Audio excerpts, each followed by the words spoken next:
नूह अलैहिस्सलाम जब अपनी औलाद को डूबता हुआ देखते हैं, लिहाजा ये कितना मुश्किल मंजर है कि आपकी आंखों के सामने आपकी औलाद जो है वो डूब रही हो।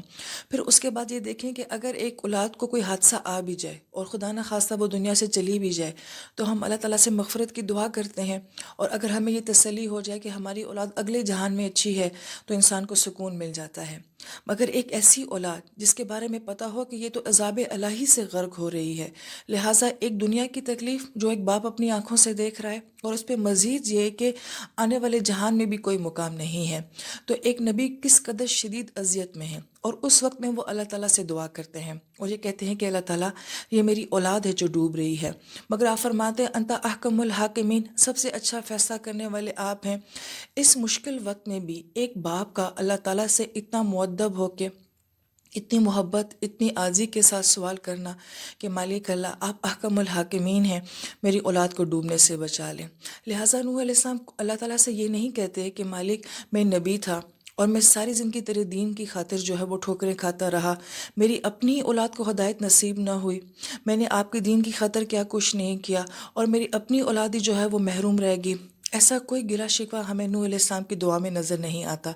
जबकि हम यही करते हैं, अव्वल बात तो हम ज़िंदगी में कोई ऐसा काम ही नहीं करते जो कि अल्लाह ताला के सामने पेश कर सकें, और अगर कर भी लें तो हम अपनी नमाज़ें, अपने इबादात, अपनी अखलाकियात, अपनी सखावत जताते हैं कि अल्लाह ताला हमने ये किया और फिर मेरे साथ ये सब कुछ क्यों हुआ।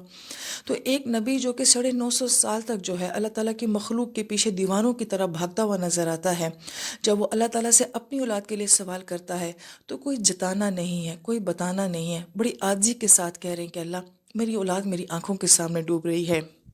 लिहाजा इस अंदाज से हमें ज़िंदगी का क्या सबक मिलता है कि दुख में, तकलीफ़ में, अज़ियत में भी अल्लाह ताला का एक अदब होता है, अल्लाह ताला की ज़ात का एक लिहाज होता है, एक मान होता है। उसे कभी नहीं तोड़ना चाहिए और ना उसे कभी छोड़ना चाहिए। और फिर नबियों का ईमान हमारे ईमान से बहुत आला होता है।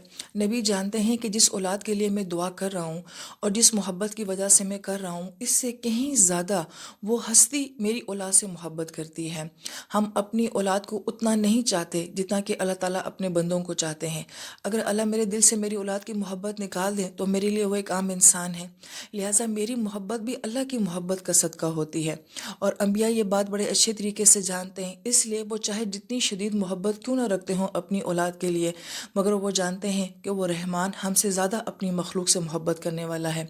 ये कॉन्सेप्ट हमें समझ नहीं आता, लिहाजा इसलिए हमारी दुआओं में शिकवे होते हैं, गिले होते हैं, नाराज़गियाँ होती हैं, मायूसियाँ होती हैं। अम्बिया इतनी सख्त सिचुएशन में भी बड़ी उम्मीद के साथ और बड़े मान के साथ अल्लाह ताला से दुआ करते हैं।